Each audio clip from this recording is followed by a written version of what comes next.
आज हम स्वामी दयानंद सरस्वती के आर्थिक व राजनीतिक विचारों पर चर्चा करेंगे। सबसे पहले हम देखेंगे आर्थिक विचार। स्वामी दयानंद तत्कालीन भारत की आर्थिक दुर्व्यवस्था तथा प्रजाजन की गरीबी को भारत का दुर्भाग्य मानते थे।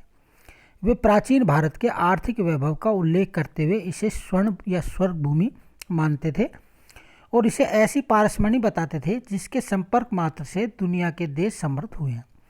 उनका मत था कि तत्कालीन भारत की आर्थिक दुरावस्था का प्रमुख कारण विदेशी शासन तो था ही, किंतु इसके साथ ही भारतीयों का अज्ञान, अकर्मण्यता व देशाभिमान से शून्य होना भी इसके प्रमुख कारण थे। स्वामी दयानंद का निश्चित मत था कि अंग्रेज भारत के आर्थिक विकास और समृद्धि में कोई रुचि नहीं है, इसलिए वे भारतीय उद्योग धंधों को कोई संरक्षण प्रदान नहीं करेंगे। अतः उन्होंने भारत के आर्थिक विकास व समृद्धि के लिए स्वावलंबन व आत्मविश्वास के गुणों का समर्थन किया। ऐतिहासिक दृष्टि से वे पहले भारतीय थे जिन्होंने आर्थिक क्षेत्र में स्वदेशी के मूल मंत्र को प्रस्तुत किया। दयानंद भारतीयों के विदेशी वस्तुओं व वस्त्रों के प्रति आकर्षण और भारतीय उत्पादों के प्रति उपेक्षा को भारत के आर्थिक उत्थान में गंभीर बाधा मानते थे। उन्होंने स्वदेशी की भावना को एक पवित्र धार्मिक कर्तव्य के रूप में प्रस्तुत किया। उनके विचारों से प्रभावित होकर तत्कालीन जोधपुर रियासत के महाराज ने स्वदेशी वस्त्रों के उद्योगों को संरक्षण प्रदान किया तथा महाराज, उसके सेवक व प्रजाजन ने स्वदेशी वस्त्रों को धारण किया। स्वामी जी का मत था कि राज्य को कर लगाते समय प्रजाहित को सर्वोच्च स्थान देना चाहिए और कर की मात्रा सीमित होनी चाहिए ताकि यह प्रजाजन के लिए कष्टकारी नहीं हो।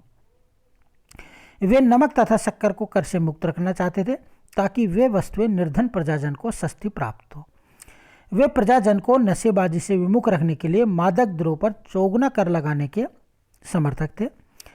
राज्य को अपनी आर्थिक समृद्धि के लिए उद्योग धंधे लगाने चाहिए और इस क्षेत्र में प्रजाजन को भी प्रोत्साहित किया जाना चाहिए। मूल रूप से उन्होंने ग्रामीण अर्थव्यवस्था का पक्ष लिया और पशुधन की रक्षा एवं वृद्धि की आवश्यकता को प्रकट किया, विशेषकर गोधन के प्रसंग में। स्वामी दयानंद ने निजी संपत्ति के अधिकार का समर्थन किया, किंतु वे ऐसी अर्थव्यवस्था के समर्थक नहीं थे जो अधिकांश प्रजाजन की निर्धनता की कीमत पर कुछ लोगों को विलासितापूर्ण जीवन जीने का अवसर देती है। राज्य के लिए उनका निर्देश था कि समृद्धि बढ़ने पर उसे प्रजा कल्याण पर पर्याप्त व्यय करना चाहिए। अब हम देखेंगे राजनीतिक विचार। सबसे पहला है इसके अंतर्गत व्यक्ति की स्वतंत्रता का समर्थन।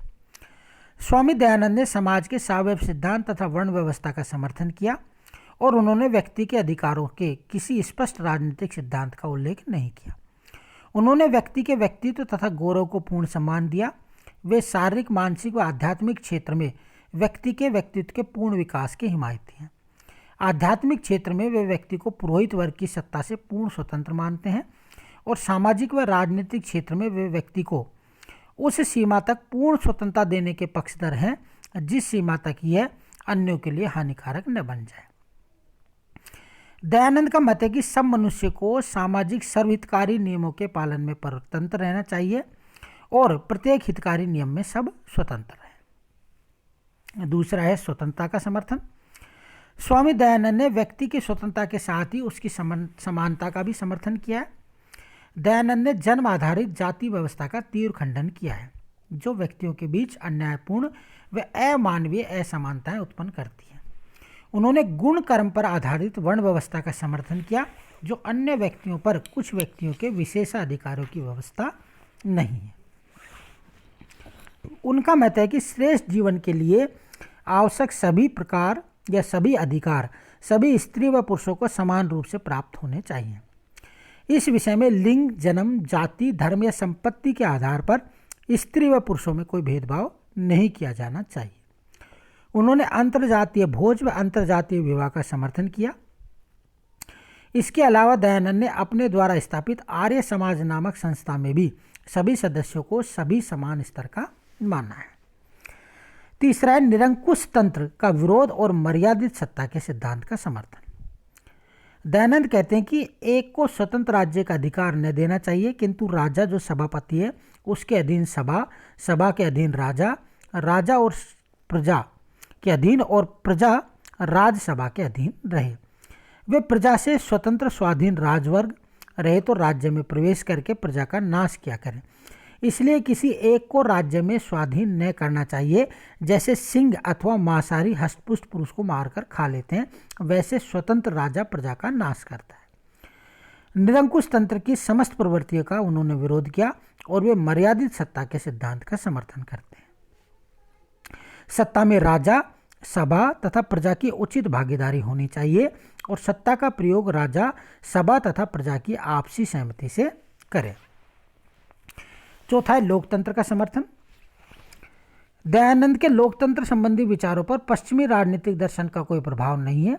उनके विचारों का मूल स्रोत एवं आधार है वैदिक राजनीतिक दर्शन व प्राचीन भारत की राजनीतिक परंपराएं।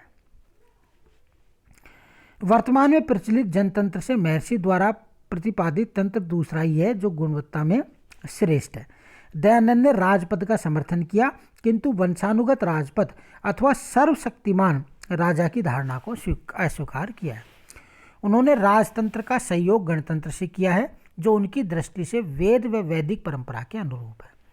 दयानंद ने राजा को मूलतः सभाध्यक्ष कहा और उनका मत है कि सभा को अपने में से एक सर्वाधिक योग्य व्यक्ति को अपना राजा अथवा सभाध्यक्ष चुनना चाहिए।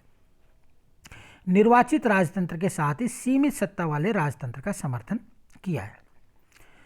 उन्होंने माना कि प्रकृति से मूलतः संवैधानिक या व्यवस्था की स्थापना इसके अंतर्गत की जानी चाहिए। दयानंद ने प्रजातंत्र के इस अधिकार को स्वीकारा कि वे अधर्मयुक्त कानूनों के पालन के बारे में असहयोग कर सकते हैं। इस प्रकार उन्होंने राज्य की अनुचित विधियों के प्रति प्रजातंत्र को शांतिपूर्ण अवज्ञा का अधिकार भी प्रदान किया। उन्होंने व्यक्ति की स्वतंत्रता व समानता के अधिकार को स्वीकारा और विभिन्न समुदाय के व्यक्तियों के बीच पारस्परिक प्रेम, सहयोग व भाईचारे की भावना पर बल दिया। दयानंद ने ग्रामीण प्रशासन के रूप में सत्ता के विकेंद्रीकरण की व्यवस्था को स्वीकारा है और प्रजा हित को साध्य और राज्य को साधन माना है। उन्होंने बड़ी मात्रा में लोक कल्याणकारी राज्य की धारणा को स्वीकार किया है। दयानंद ने सबके हित को ही महत्व दिया है। उन्होंने सर्वहितकारी नियम तथा सर्वहितकारी कार्य को ही अपनी राजनीतिक व्यवस्था का लक्ष्य स्वीकारा है। नेक्स्ट है राज्य के शासन तंत्र का संगठन। दयानंद ने राज्य के शासन तंत्र के संगठन के प्रसंग में 3 प्रकार की सभाओं तथा मंत्री परिषद का उल्लेख किया है। उनकी सत्ता सभाओं तथा प्रजा मत के अधीन है, अर्थात वह किसी प्रकार निरंकुश नहीं है। दयानंद ने राजा की स्वतंत्रता व सर्वोच्चता को विनाशकारी बताया और उन्होंने राजा को सभापति या सभा अध्यक्ष कहा है।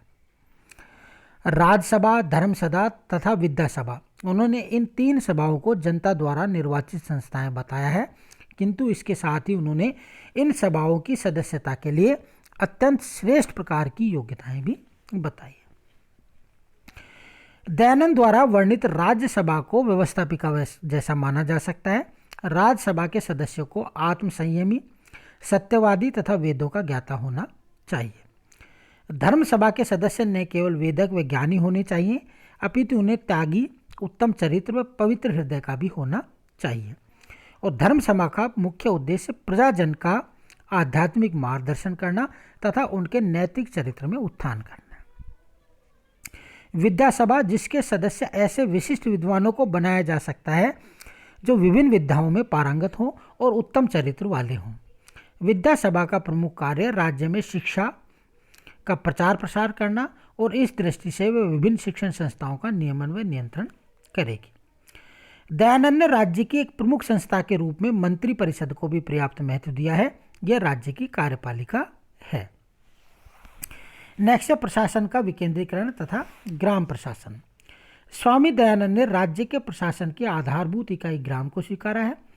उन्होंने केंद्रीय प्रशासन व ग्रामों के बीच सावयवी व अभिन्न प्रशासनिक संबंध का समर्थन किया है।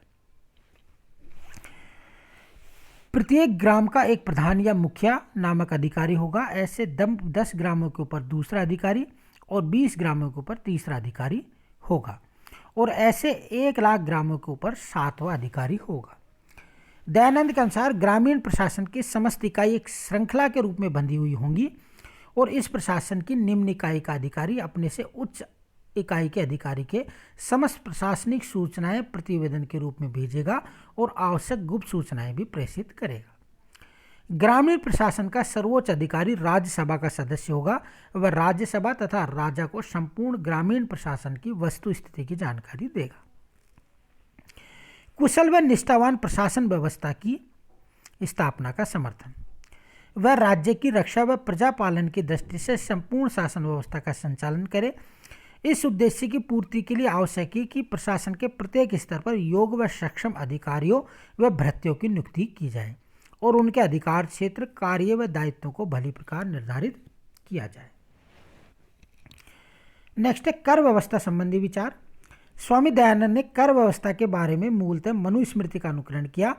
राजा व राज्यसभा को कर नीति ऐसी बनानी चाहिए जो राजा, राजपुरुषों तथा प्रजाजन में सुखों की वृद्धि करने वाली हो। राजा को प्रजा से इस प्रकार अल्प मात्रा में थोड़ा थोड़ा वार्षिक कर लेना चाहिए जिस प्रकार जोंक, बछड़ा तथा भौरा थोड़ी थोड़ी मात्रा में अपने भोग्य पदार्थों को ग्रहण करते हैं। नेक्स्ट है राज्य के लोक कल्याणकारी कार्यों का समर्थन।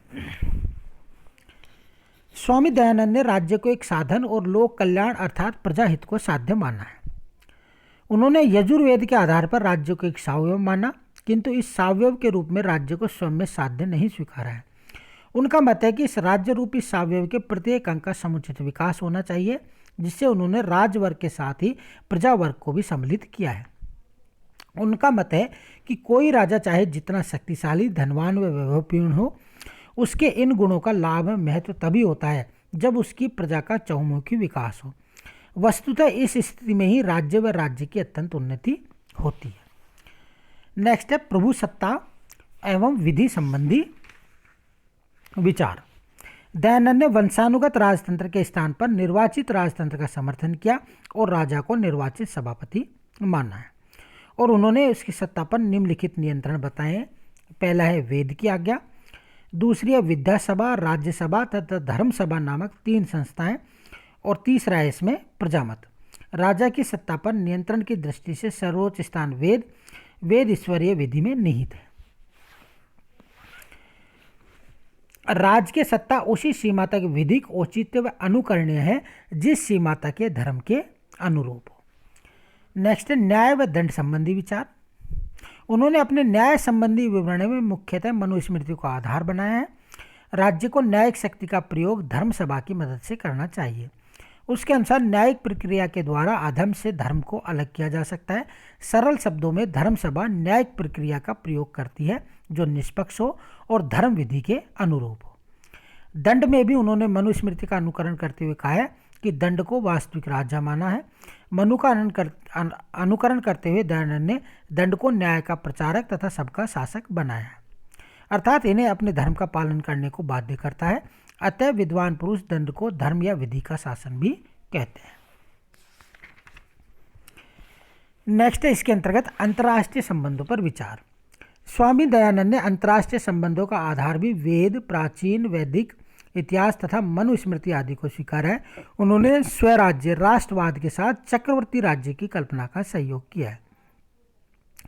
यह चक्रवर्ती राज्य की धारणा आधुनिक युग की संकीर्ण, शोषणकारी, क्रूर तथा युद्ध लोलुप साम्राज्यवाद की धारणा से एकदम भिन्न है। चक्रवर्ती राज्य ऐसे समस्त स्वतंत्र राज्यों का संगठन है जिसका नेतृत्व ऐसे सर्वाधिक शक्तिशाली राज्य द्वारा किया जाता है जिसका राजा सर्वाधिक गुणवान हो। चक्रवर्ती राज्य की धारणा का सैद्धांतिक आधार सार्वभौम मानववाद है। विश्व का श्रेष्ठ व्यक्तियों वाला समाज बनाया जाना चाहिए और सार्वजनिक नैतिक सिद्धांतों पर आधारित होना चाहिए। दयानंद ने ऐसी अंतर्राष्ट्रीय विचारधारा पर बल दिया जो अपनी मूल प्रकृति से मानवतावादी व उदारवादी हो। अतः विश्व बंधुत्व व वसुधैव कुटुंबकम की परंपरा को सार्थक करता हो। उन्होंने इसके साथ साथ ही दूत व्यवस्था का समर्थन किया। स्वराज्य की रक्षा के लिए समस्त यथार्थ व सैनिक उपाय अपनाने के बारे में बताया। साथ ही उन्होंने षटगुण मंत्र, संधि, विग्रह, आसन, यान, संशय व द्वैधिभाव और नीति के 4 उपायों शाम, दाम, दंड भेद के बारे में भी बताया। उन्होंने मुख्यतः ऐसे युद्ध का समर्थन किया है जो आत्मरक्षा के लिए लड़ा जाए, बाकी उन्होंने युद्ध का निषेध किया है। और साथ ही युद्ध के दौरान युद्ध की आचार संहिता को भी अपनाए जाने पर उन्होंने बल दिया है। उपरोक्त विवरण से स्पष्ट है कि दयानंद मात्र एक धार्मिक व सामाजिक सुधारक ही नहीं है, उन्होंने अपने संपूर्ण चिंतन में राजनीतिक पक्ष को भी पर्याप्त स्थान दिया है। वैलेंटाइन सिरोल ने इस सन्यासी के चिंतन का मूल्यांकन करते हुए यह प्रकट किया कि वे अपने परिणाम व प्रभाव की दृष्टि से दयानंद की शिक्षाओं का प्रभाव हिंदू धर्म को सुधारने की तुलना में राजनीतिक अधिक था। चमुपति कहते हैं कि निसंदेह स्वामी दयानंद मानवतावादी संत थे, किंतु इसके साथ ही वे देशभक्त व राजनीतिज्ञ भी थे। स्वामी दयानंद के राजनीतिक चिंतन का क्षेत्र अत्यंत व्यापक है। उन्होंने व्यक्ति की स्वतंत्रता, समानता, निर्वाचित व मर्यादित राजतंत्र, लोकतंत्र, प्रभुसत्ता, विधि, न्याय, दंड, शासनतंत्र, प्रशासनिक विकेंद्रीकरण, अंतर्राष्ट्रीय संबंधों आदि पर अपने विचार प्रकट किए हैं। उन्होंने परंपरागत भारतीय राजनीतिक चिंतन की मौलिक व उपयोगी व्याख्या की है। दयानंद की विशेषता यह है कि पाश्चात्य राजनीतिक चिंतन से अनभिज्ञ होने के बावजूद उन्होंने प्राचीन भारतीय राजनीतिक चिंतन का आधुनिक प्रसंगों में नवीकरण किया है। भले ही उनके राजनीतिक चिंतन का मूल स्रोत धर्म है, किंतु अपने तार्किक निष्कर्ष की दृष्टि से यह मूलतः धर्मनिरपेक्ष है। वस्तुतः प्राचीन भारतीय राजनीतिक चिंतन के नवीनीकरण की इस प्रक्रिया में उन्होंने अनेक ऐसे तत्वों को स्वीकारा जो अपनी प्रकृति से आधुनिक एवं प्रगतिशील हैं। Thank you.